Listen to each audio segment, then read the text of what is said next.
Welcome to the Zen Stoic Path. I'm your host, Victor Pierantoni, and on this episode, we have a very special guest joining us. We have Scott Jackson. Scott is a dear friend, mentor, confidant, and brother of mine, somebody who has truly impacted my life in a very profound way. If you've heard me talk about the idea of doing a lifetime of therapy in a day through the Liberation session is based on neuro-linguistic programming and timeline therapy, and Scott is a master trainer of neuro-linguistic programming and timeline therapy. He is the one who trained me to become a trainer of this beautiful, beautiful craft that has changed so many lives. And I'm so excited to have him here and to share his knowledge and wisdom with you. On this episode, we go through some really interesting topics, from the ways that we use language to affect our reality to the ways in which that we are able to transform our lives simply from a place of intentionality, and how to actually get to a place of intentionality. So without further ado, I'm excited to introduce you to Scott Jackson. Enjoy the episode. Well, man, this has been a long time coming. I've been wanting to do this podcast with you for like 7 months since the NLP trainers training. So I'm excited and very grateful that you're here finally, man. This is amazing. Brother. Thank you. I'm excited and grateful to be here. Yes. So I've talked about NLP at length on this podcast. And I'd love to hear it from you, especially for people who are unfamiliar with what it is, because that's how our journey started. And then I would love to get into some of the stuff that you are exploring these days. So how would you define NLP for somebody who's not heard of it before? It's always funny, right? We ask people on the first day of our trainings, what is NLP? And no one knows what the hell to say, right? It's like, it's funny when people try to explain when they're entering into the world of neuro-linguistic programming, what it actually is. I think, one of my mentors, she gave a good metaphor, and a good friend of mine, that NLP is like a user manual for your mind. In traditional education, in our traditional educational system, we're not really taught how to think. We're taught what to think. And we're taught that, English and language is this, and that history is this, and it went this way, and mathematics is this, and everything's already systematized and kind of built into a traditional format. So we as young people just, kind of accept what we're taught, right? Generally speaking. I'm speaking generally, and aren't really taught how to think, or how to critically think, or how to create flexibility within our thinking, choice within our thinking. So NLP gives us many, many tools for identifying ways of thinking, seeing, feeling, and importantly, behaving, right? Such that we can consciously identify what are our ways of thinking that don't produce results that we want. What are ways of thinking and behaving that produce outputs we don't desire, right? And then when we can consciously observe those, we can then use different techniques in NLP, whether it be through changing the pictures in our mind, through changing the way we speak to ourselves and to others, through altering we can alter our internal neurological maps such that we produce new feelings, new internal relationships to people, situations, to our life, and to the results we want to create. And we can then, and NLP is really focused on behavioral change, right? How we can change behaviors, because it's, in all the work I've done over the years, which is a lot in 20 years, and I've studied a lot, I've trained a lot, I've been certified in a lot of different modalities, but and I haven't mentioned this word yet, but it's focus, right? When we can understand what it really means to focus, because focus is comprised of what we would say in NLP is 6 different things, which is what we see, what we hear, what we feel, sometimes what we smell and what we taste, and also our self-talk. And all of those things combined produce the way they produce the way we create our individual realities. And so when we can learn to, something we say all the time in NLP is focus on what you want, right? I mean, I've asked, in all the years, I don't know how many people, thousands I've asked, well, what specifically do you want? And, 70 to 75% of the time, when someone says what they want, they actually say what they don't want. Yeah. I say exactly what they don't want. Yeah, they do. And because that's what their focus is. They're focused on, well, I had a client one time, right? And I said, well, what specifically do you want? She goes, I don't want to date jerks anymore. And I said, oh, you date a lot of jerks, do you? And she said, how'd you know? And I went, well, you just told me, it's in your language, right? Like you're focused on dating jerks. So when you go out in the field looking for a new partner, you actually are focused on a jerk, even though you don't want it.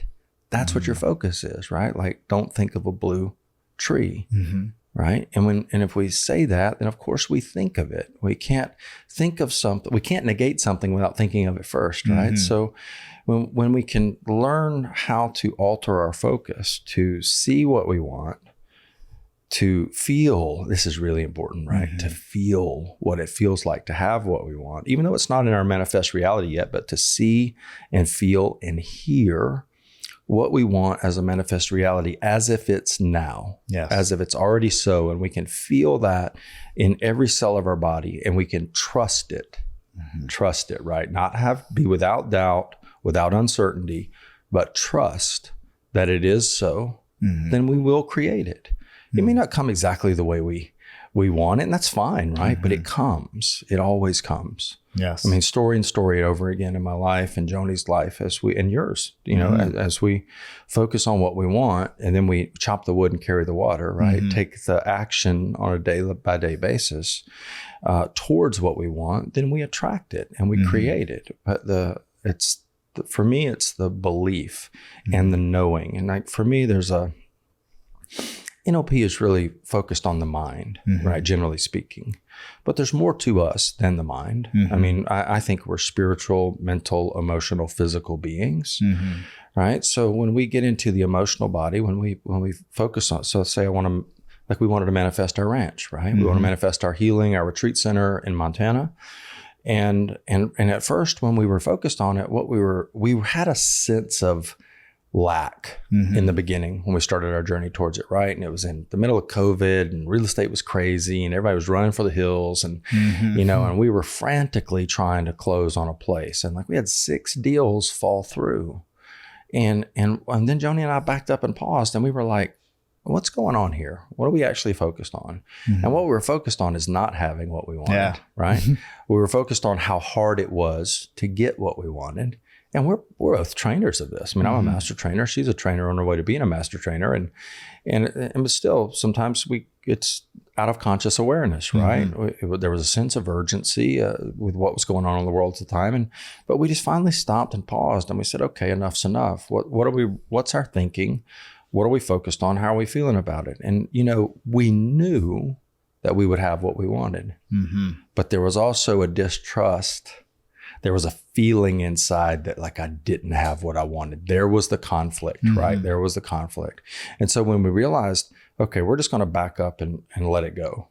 And so we both did a little ceremony, right? Where we got really clear on what we wanted on the ranch we wanted, and we put it out in our future timeline, and we let it go. And we trusted, and we felt that it was so. We knew it was so, and we let go of time. We let go of the illusion of time, the idea of time, and we just trusted that it is so. And that was it. And we didn't think about it anymore. And then literally, man, we had to move to Austin because we got called to Austin. So we moved to Austin, spent 1.5 years in Austin. And then we had to move to Austin for me to meet the woman who owned the ranch that we would ultimately buy in Austin. and it literally fell in our laps. But we had no attachment to it. We just had complete trust and certainty that we knew it would come. And that's really what's so important, I think, right? Is this idea of attachment. Attachment in my experience, and most people I've worked with, right? Attachment is all emotional attachment, right? There's always a sense of lack, like I'm going to lose it or I don't have it, right? But when we move into that place of certainty, internal confidence, trust, and belief that it is so, and we let go of it, and we, if you have spiritual beliefs, for me, I trust that the Creator, the all Father, all Mother, the loving Father and Mother aspects of God are going to bring to me the truest and purest of my heart's desires. And all I have to do is put them out there and trust. And when I can do that, it works. Yes, most definitely. What I find fascinating about what you're saying is, obviously this is stuff that I teach as well. Oh, sure. And what really happened for me when I started learning NLP from you is it was a totally different perspective than I had originally learned it as.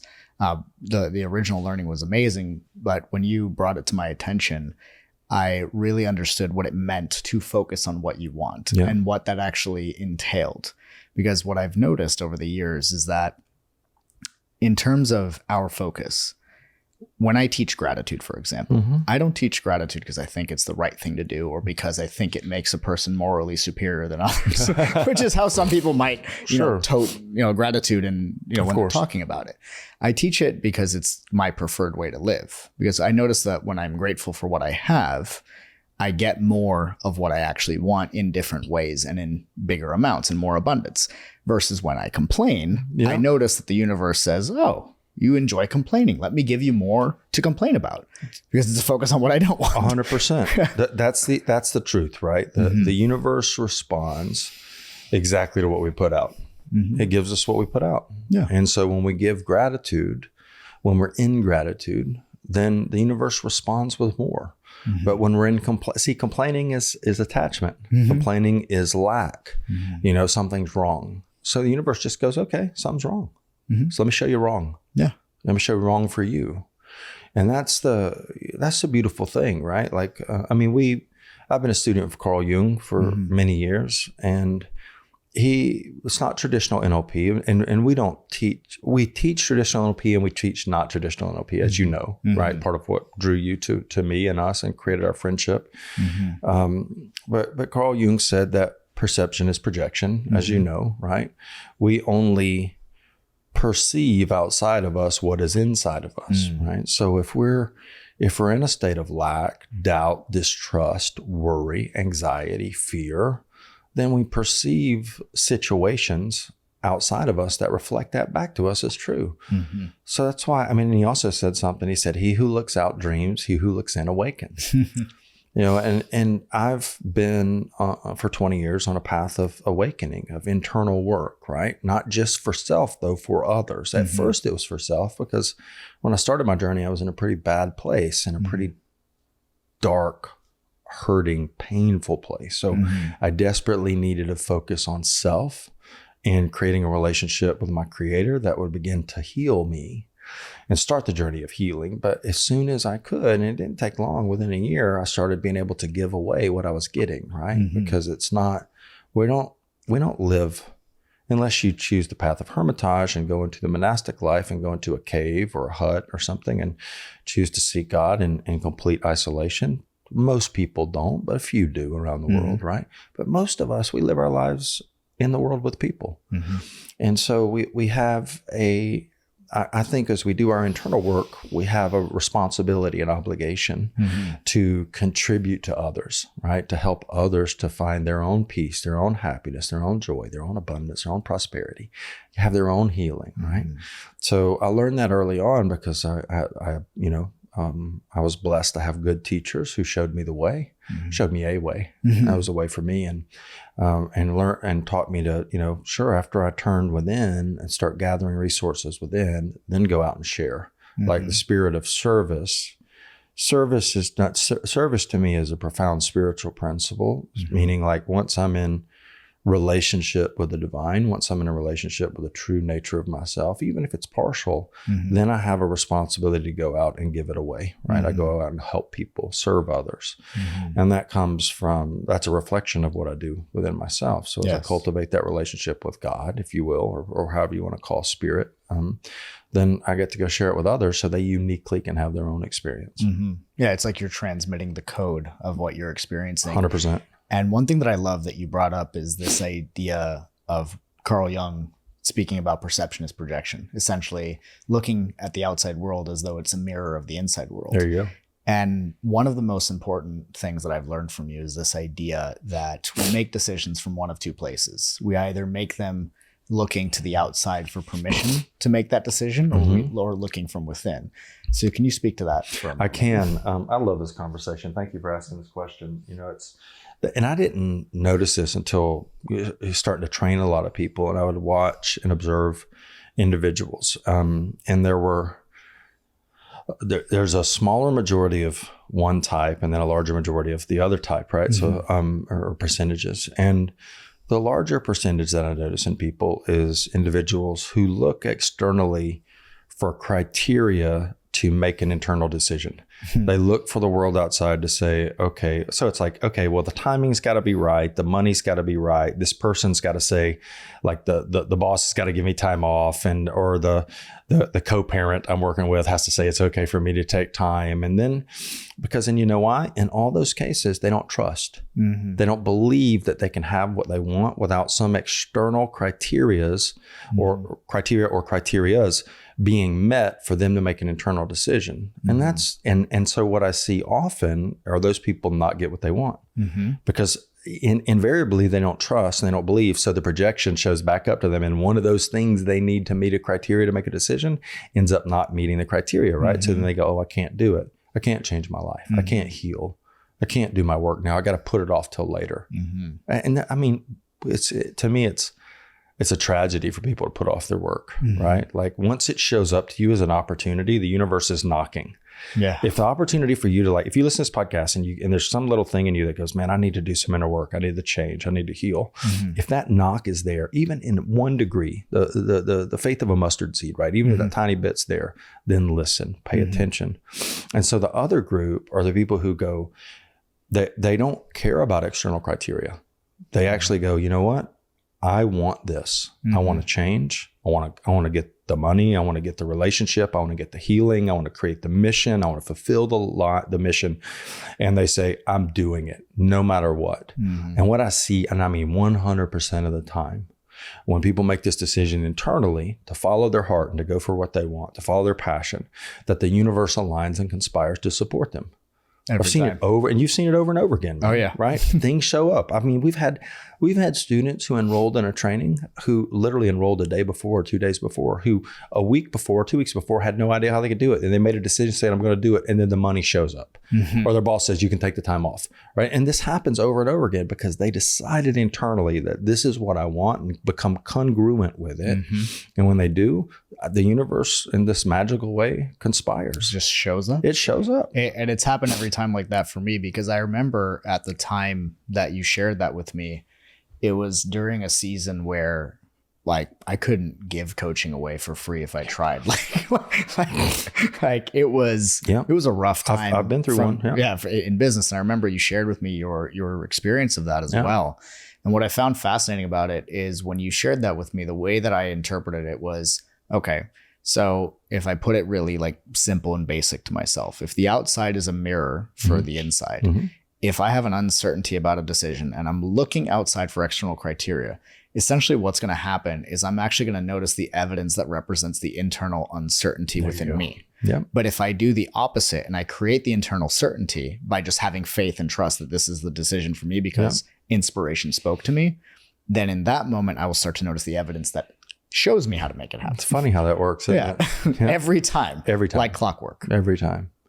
And that's what, I mean, we're doing, right? We're inspiring people to trust themselves, to look inside and to trust. There's a Zen saying, say, leap and the net will appear, right? And leaping's a hard freaking thing to do sometimes. It is, man. But, there's also this to me, it's about having faith and trust. I mean, trust has been a huge part of my journey of healing, trusting, learning to trust in myself and my creator and my fellow brother and sister. Right. And that's not been an easy thing to do, man. It's taken a lot of work, right? Oh, yeah. Get into a place to where I just trust internally that I'm okay and that I'm going to allow the universe to provide for me what I want, because I'd like to think of myself as a good person, and I have a good heart. I care about myself and others. And so I'm out to do good things in the world and provide value to the world, right? And to make the world a better place than I leave it. I mean, we have a friend, Dr. Dan, right? He says, at the end of your life, will the universe know you mattered? Will the universe know you were here? Such a powerful question. It is a powerful question, right? Because I think about it and I'm like, hell yeah. Yeah. Absolutely. The universe, when I leave this life, the universe will be able to say, yeah, Scott Jackson, you were here. You made an impact. You cared. You played a bigger game, right? And so that's what it's about to me. I mean, we go through phases. I mean, at a point in our life, success is important, money's important, relationships are important, material things are important, the watches, the cars, and all that stuff. Sure, we go through that, but that's not the summit. That's not the place, right? It's just a journey. It's a part of the journey. To the destination. Yeah, right? Part of the development. It is. It's interesting because when I think about business, I would love to hear your take on this, because sometimes I notice that people make this comparison, or they make this kind of thought come up, or this story in their mind, that if they're going to take a spiritual path, that means they renounce a materialistic or a business path. Sure. Assuming that they mean the same thing, like that this equals that. And what I find really interesting about that, something that I learned in our work together, is this idea that in order to actually develop yourself spiritually, it is important to understand how to create the energy of money and material wealth. 100%. And the way that I've seen it, like I did this episode where I did this whole series on the Zen Stoic rendition of the Eightfold Path. And when I talked about integral livelihood, what was interesting about that is the way I defined it is money is a symbol of value. It's our representation of value. It's a crystallized form of value that allows us to trade and obtain things that will help us meet our needs. And all business is just solving problems. And a problem is defined as an unmet need. And so being that's the case, we have these needs as human beings, being the temporary sensitive creatures that we are. We have to continuously repeat these needs.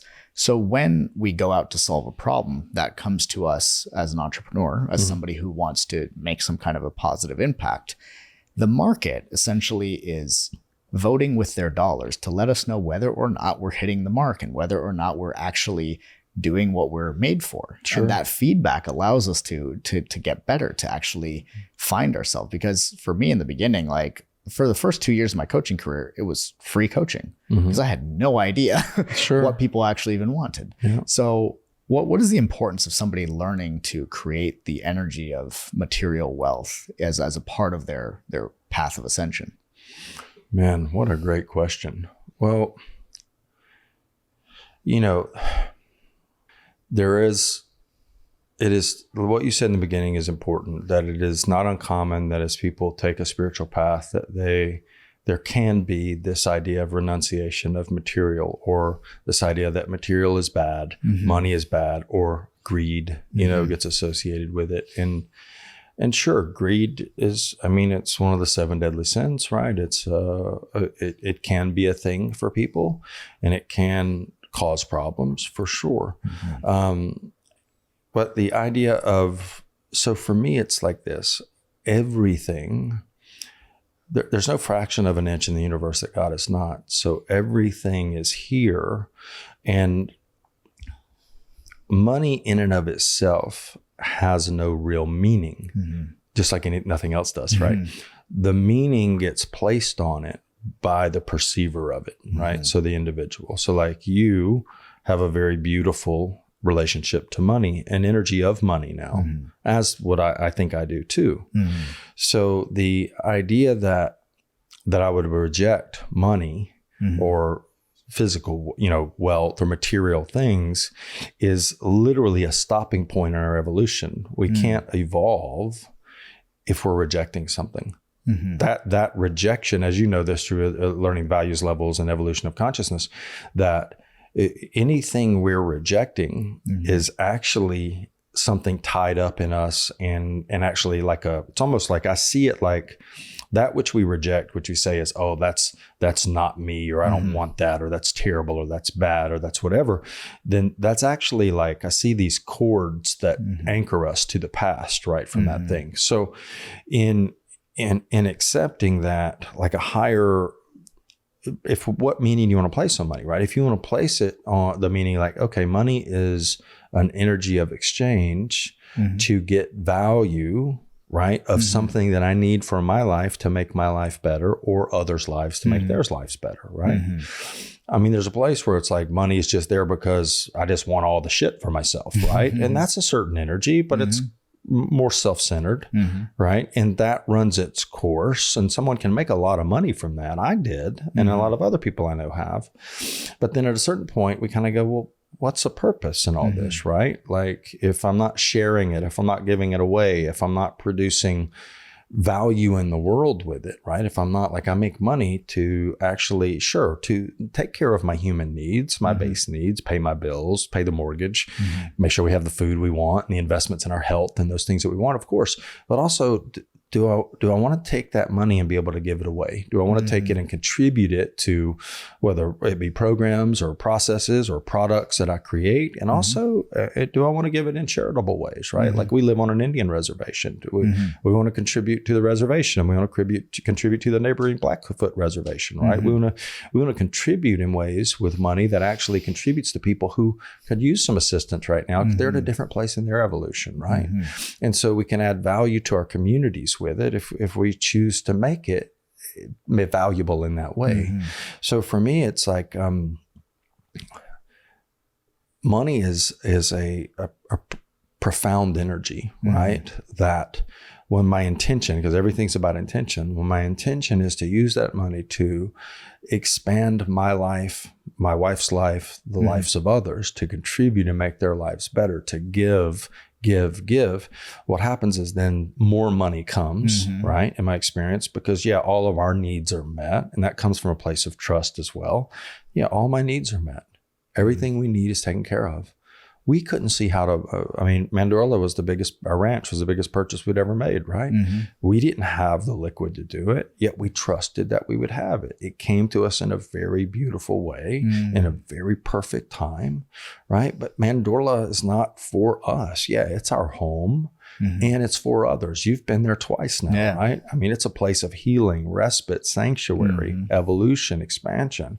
It's a profound place, but that's for others, right? We knew right away when the night we closed, like, this was we had a responsibility. We're owners of it, right? But not really. We're more stewards of it, right? We have a responsibility to stewardship. So that's the thing that Joni and I talk about that a lot. Like, what do we have to do to be great stewards of money, right? Like, to have a responsibility to money, to where we use it in a good way for good things, not unconsciously and blindly, but selflessly and in an honorable way. And intentionally. And in a very intentional way. Yeah.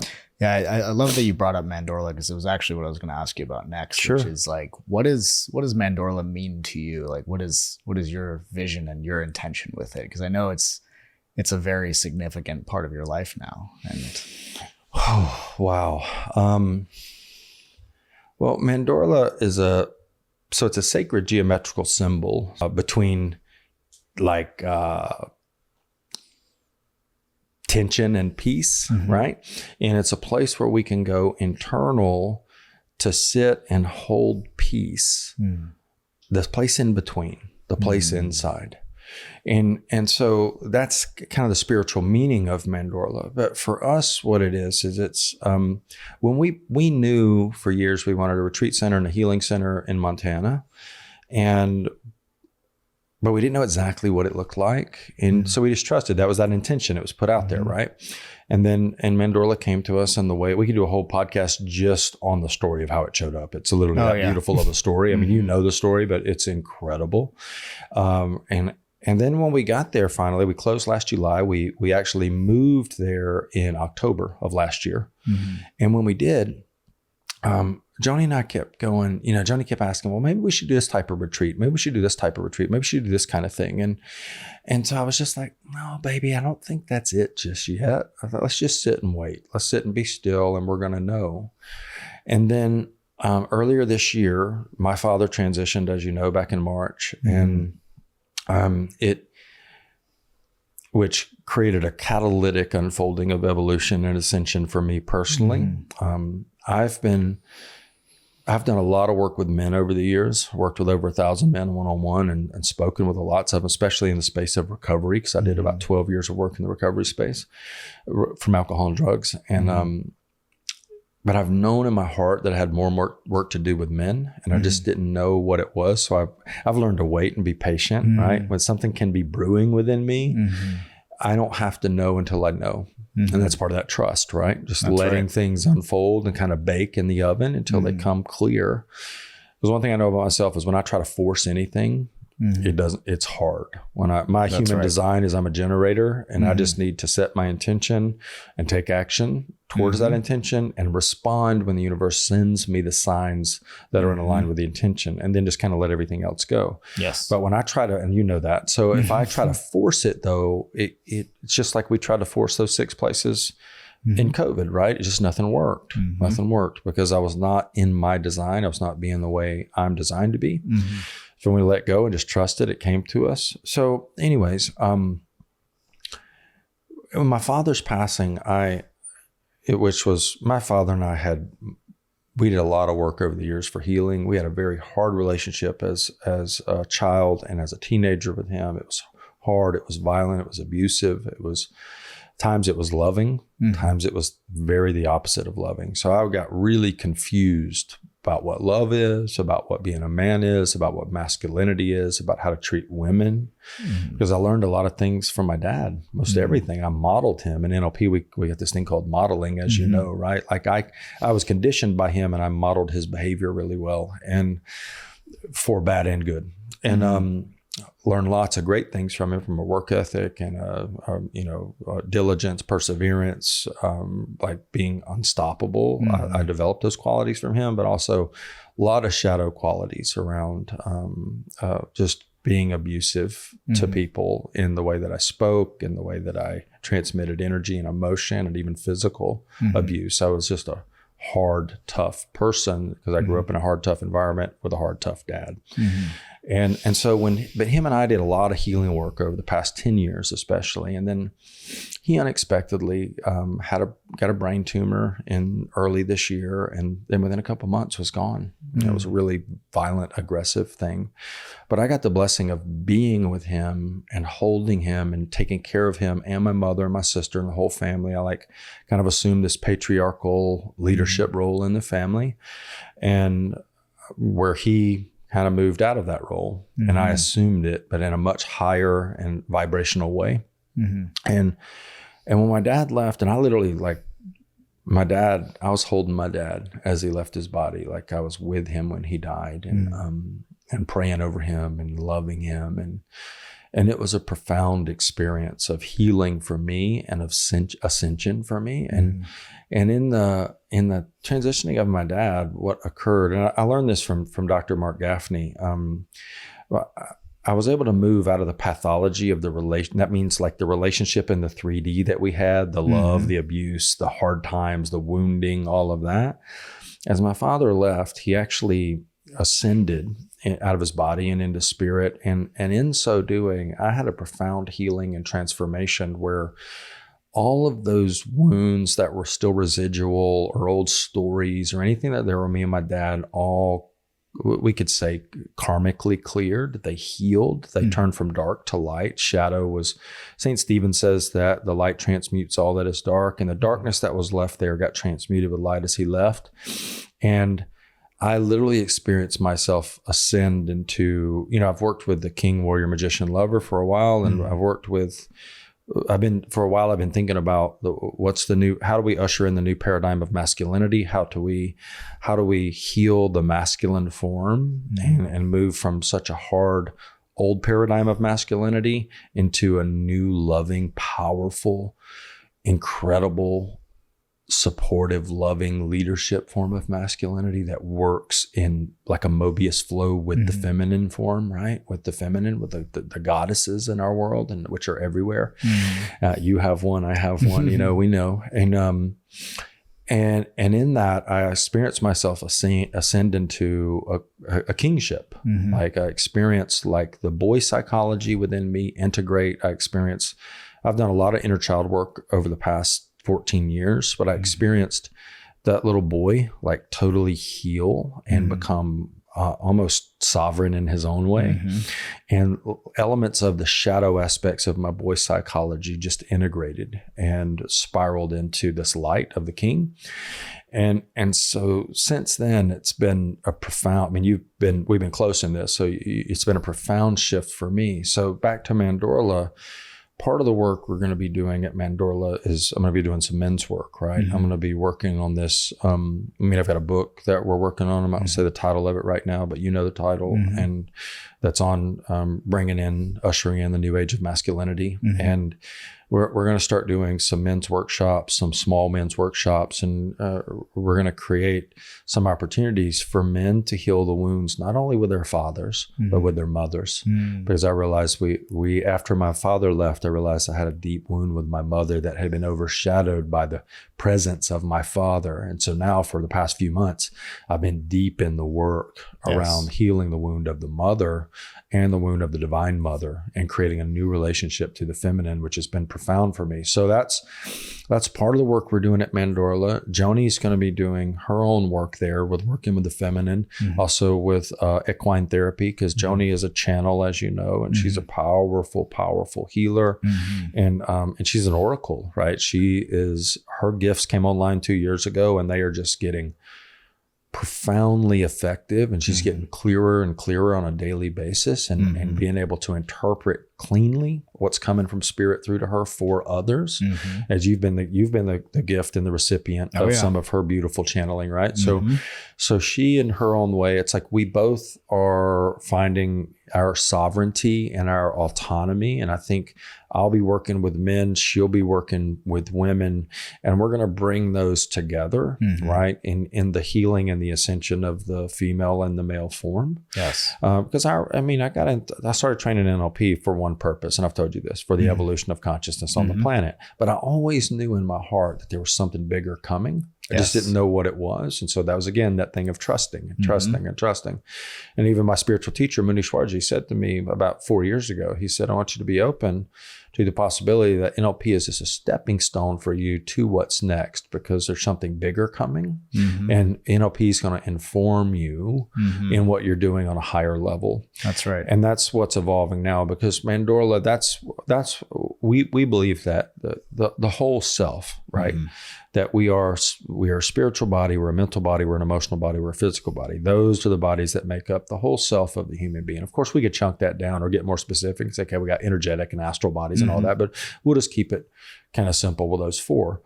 But Mandorla is the place where we're going to do a lot virtually and plus a lot personally as well, as we grow the land and build a retreats, build the actual event center on the land and the equestrian building on the land, and more lodging on the land, because we've got a lot to do there.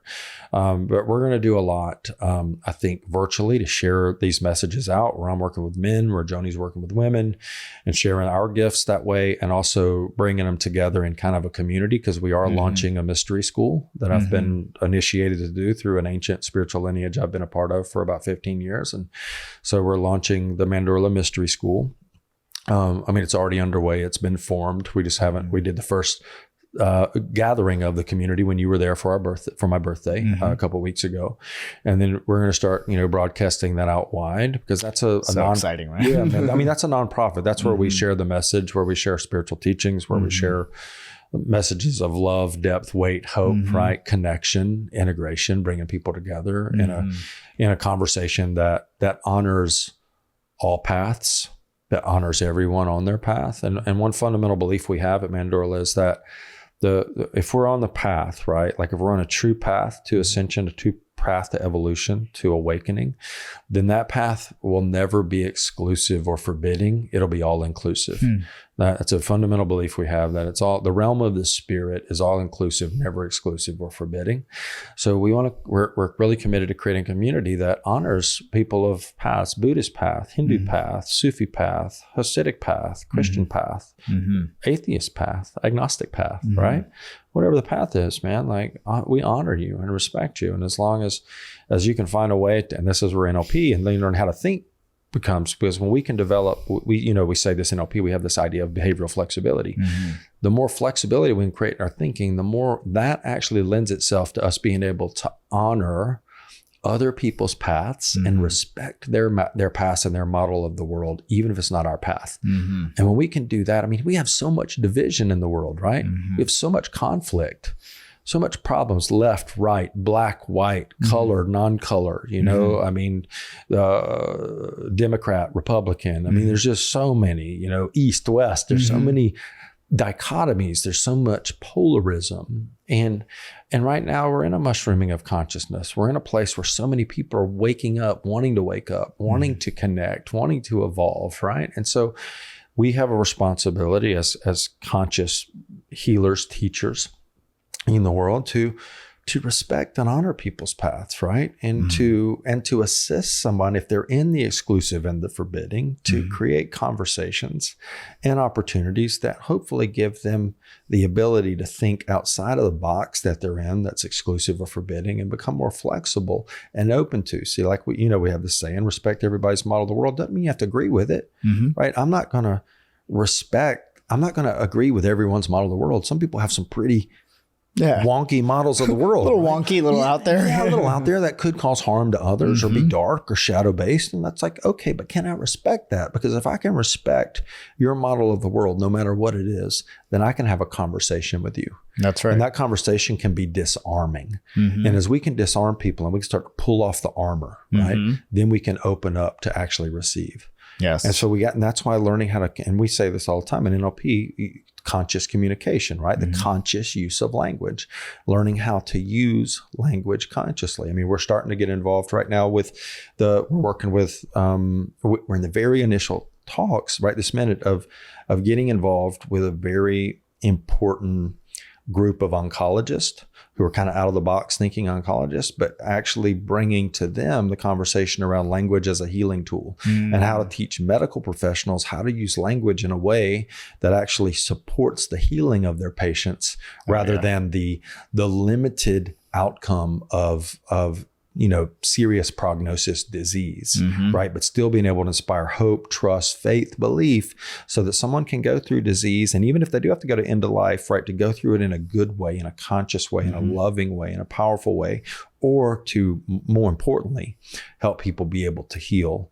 And so we're really excited about that opportunity. So, so Mandorla is about this opportunity for us to share. I mean, I know it sounds kind of woo-woo, man, but just to share the light, right? To share light, to share love, to bring people together and to cause healing. Because on the path, if we really want to wake up, we've got to be willing to go into our shadow. We got to be willing to go into our wounds. We got to be willing to do the healing that assists us in ascending into higher states of consciousness. And now we have more of an opportunity than we've ever had. I mean, right now, consciousness is accelerating. We're in an incredible, we're in a time that humanity's never been in right now.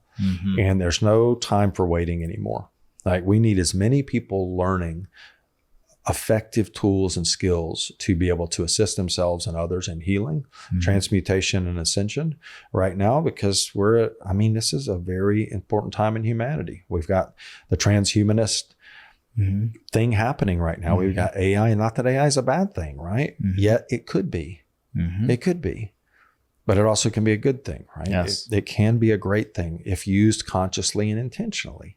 I'd say it all comes down to that, is that intentionality. And I think what's interesting about what you're talking about, in the sense of respecting other people's model of the world and having the behavioral flexibility to be able to not necessarily agree with what they're saying, but respect the fact that they have a model of the world. They have a unique perspective to offer.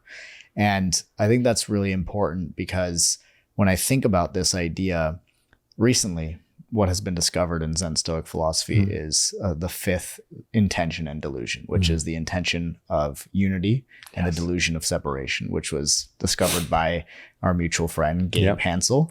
And I think it's fascinating, because in order for us to truly experience that type of awakening, it doesn't happen through separation and through making others separate or different from you. It's from finding the commonality, finding the universal truths that exist within us. 100%. And by aligning with that, then we're able to build. And so that's why I love your philosophy of one summit, many paths. It's because it allows all those different models of the world to come together, and it's based on intention. It is.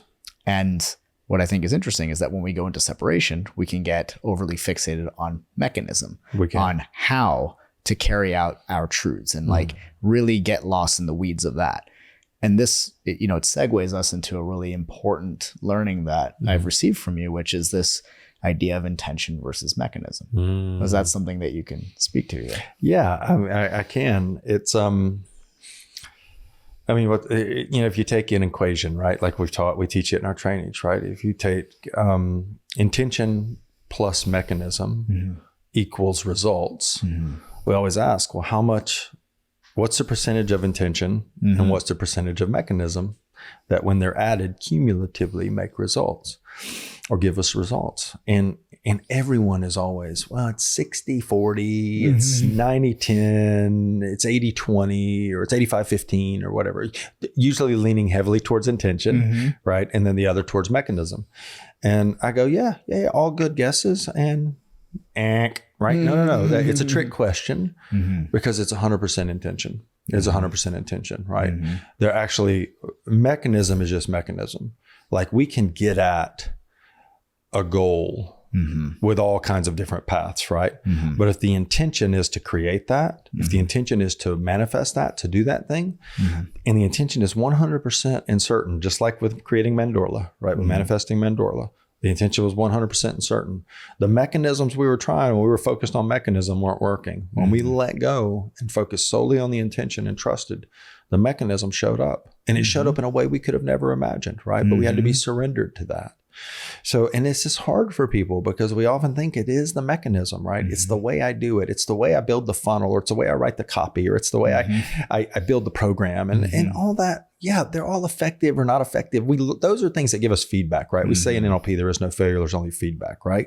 See, if we deploy a new if we've got 100% intentionality, then we're not attached to the mechanism. We'll run, and you've done this, right? I've watched you over and over run a mechanism for a while and go, it doesn't work. And then you change it, you tweak it. You're brilliant at this, right? You're brilliant at modifying, editing, tweaking things to actually get the results you want in real time, right? It's one of the things I love about you and admire about you, how good you are at it. And it's a true gift, but you don't have attachment to mechanism, right? You're like, okay, I know we're going to create. I know what we're going to do. I know what we're bringing to the world. I mean, that's like with what we're co-creating right now that we're going to launch in 2024, which we can't talk about right now. But we're going to tell you, it's on its way. We're going to tell you in January, something very special is coming. But we're clear on our intention in that, right? And we're working through mechanism right now together as a team, aren't we? And we're not attached to it, right? We have collaborative, caring, supportive meetings where we connect and we talk through ideas and we go, yeah, that idea is great. And then we try working on it, and it's like, that's the stuff of creation because we're not really attached to mechanism, are we? We know the intention's clear. We already know the results in the timeline, and that's happening, but we have no attachment to the mechanism. So how many times have we changed the process already? Every meeting, there's tweaks, right? Okay, take that out, put that in. Let's add this. Oh, look what just came up. It's a new idea. Drop it in. Oh, that feels good. Let's go with that, right? Yes. And so it's like this kind of fluid, moving, growing, evolving thing, but we're not attached to it. And we have behavioral flexibility, and we have care, compassion, love for each other. And this is, so this is really important. So as we can, I think it's important for us, right? Like a Guruji, my teacher, has always said, he said, call him my spiritual name, obviously, but he always said, the most important thing you can do with your day every day is just set your intention. The most important thing. And this is by one of the most powerful beings I know. One of two people who's able to all my life look at me and only see my light, no matter what shadow or what pain or what hurt was there, but just to see my light, my love, my truth, and to always project that back to me because it's all he could see in himself, right? Perception is projection. But he always would say to me, your intention is the most important thing you can do. So over and over, he would teach that to me until it finally just landed in me, right? Oh, I always love that. And recently a friend of mine was asking me how what it was like before I called in my partner that's now my girlfriend. And what's interesting is there's a lot of this talk in relationship spaces from different coaches. They're like, oh, make a list of everything that you want. Be very, very specific and all this. Sure. And I did that. And I called in a partner previously that was everything on the list. And it was, a train wreck. Right? Because there was lots of stuff you didn't know that wasn't on the list, right? Yes. And what was interesting is that when you make the list, you are attached to form. Yep. When you set the intention, you are instead making everything based on essence rather than form. Isn't that beautiful? And it completely changed everything, because I wasn't specific at all on form or what it needed to be when I was, calling in my current girlfriend. I was really focused on the essence of what that was. It was all intention. It wasn't like she didn't have to be any specific thing that was on a bulleted list. It was about the essence of the connection that we had, or that we have and that we're building. So I think what's fascinating about that is it reminds me of one more thing that I wanted to ask you about, which is this idea of the essence of who we are, right? We are not the roles that we play. We're not the identities that we put out there. And I remember you shared with me a really, really powerful teaching once when I was going through a challenge where I was wearing multiple hats in this particular challenge, and I was playing multiple different roles. And you reminded me that I wasn't any of the roles, and that it was okay to play the roles, but not to be asleep in the roles. There you go. So I would love to talk about this as one of our final topics before we wrap up. What does that mean, essentially, that you're not the roles? Okay, this is great. So now this is work I've been doing for a long time, since 2006, when I really started doing an inventory process that I called Theater of the Lie. Mm-hmm. And so if you imagine a stage in a theater, and on the stage are our different roles. So the husband, the employee. One of mine was Rambo, right? I had a role called Rambo, and he was just like a bad motherfucker, right? He wanted to destroy everything. That's right. Yeah. So I had Rambo for sure. The lover, the amazing lover, the father, right? The son, the brother. All of these were roles, right? Now, here's a question I started to sit with myself with years ago. Do I exist without the role? And I would do a meditation process where I would go through and I would meditate for hours, where I would literally go, okay, if I'm not a man, do I still exist? The answer was yes. If I'm not a father, do I still exist? Yes. If I'm not a son, do I still exist? Yes. If I'm not the Rambo, do I still exist? If I'm not, a superhero, do I still exist? All these questions were always a yes. So that so you said essence, right? So I started to come back to, well, who am I? I'm something more than all of those. That's right. The truth is, I can't with my conscious mind define who I am. My conscious mind can only really define what's finite. But what I found through this process was that I am not finite, and the roles are finite. So I call the roles egoic roles. They're roles I assign myself based on life conditions. So think about this. Have you ever been in a relationship that you loved the woman, but it was going badly and you knew the end was coming? Did you get scared, frantic, worried, try to control, manipulate? Okay. It's because you believe you were the role. You believe you were the boyfriend. And if you believe, what does the boyfriend have to exist? Girlfriend. Yep. And if the girlfriend's going to go away, then the role is threatened. The egoic identity is threatened.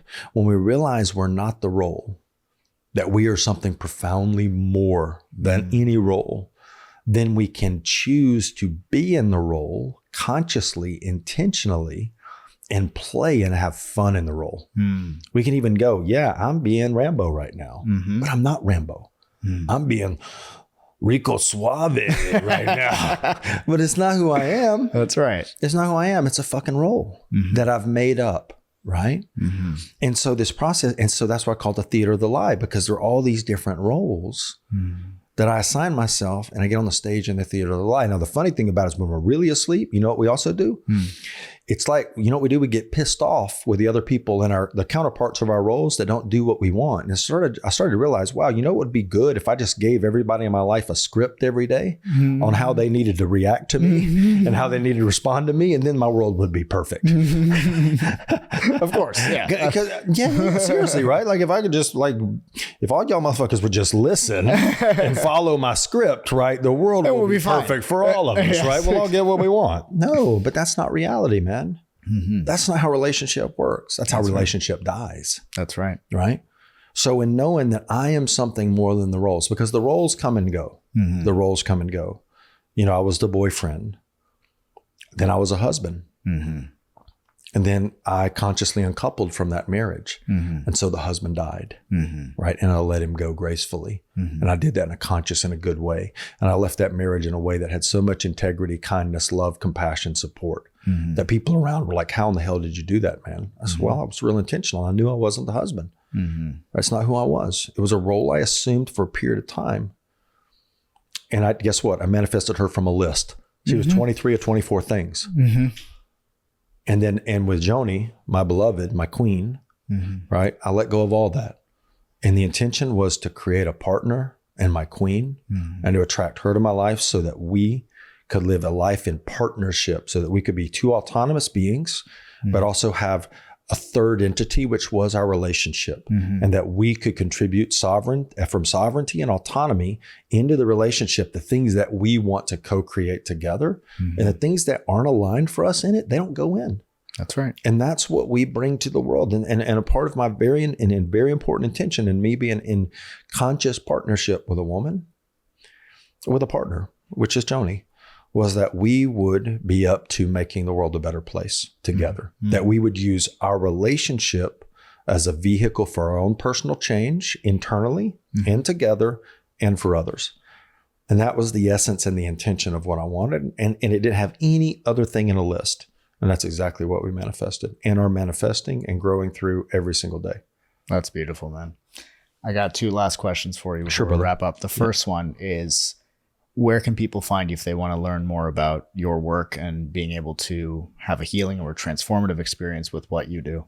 Well, we've been, for 6 months, honestly, we've been offline. So I've been working with the family and with my own personal healing. It's been a really transformational healing journey, really about 8 months now.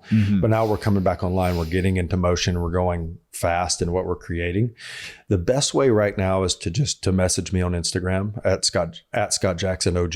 That's the fastest way to get me. We do have a site that's about to launch for the mystery school, MendorlaMysterySchool.com. That will be launching. We're getting the site built right now. So we're going to start putting up, we'll have the link to our weekly community gathering that's virtual and in person. We'll start putting up links to retreats we're doing there and information for men's work, couples work.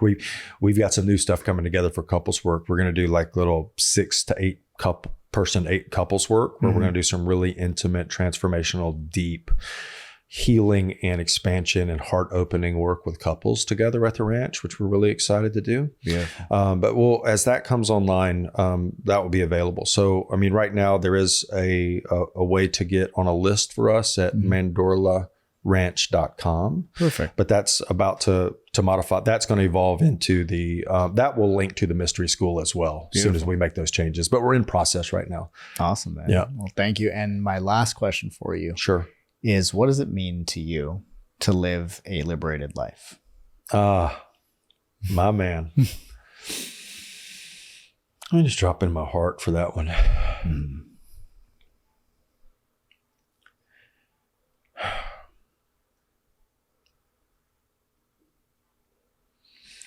It means to live life with an open heart, with a trust within myself and in my creator that's so big I can face any challenge. I can walk into any challenging situation or relationship or opportunity, and I can trust that I'm okay and that I can serve and that I can bring the best that I can bring of myself to that situation. It's, liberation and freedom are closely linked to me. But liberated is I'm no longer shackled to the wounds and the bondage of the past. Yeah, there may be some shadow stuff there, but I'm always intentional and conscious and open to healing it. I'm open to receiving it. I'm open to embracing what comes up in me, the negative emotions, the pain, the stuff that still pops up on the spiral of evolution, right? Because liberation is courage, right? Like I'm courageous. And when those things show up in me, I'm willing to face them. And just like St. Stephen said, the light transmutes all that is dark, right? So I must be willing constantly to go into the shadow, into the aspects of myself that are not illumined yet, and be willing to embrace those, share with those, transmit those, right? Talk about it, be open, be vulnerable, be courageous with my brothers and sisters. Yeah. Beautiful. Scott, thank you so much for being on the show, man. This was awesome. You're welcome, brother. I love you. Love you. Thanks, brother. Thank you.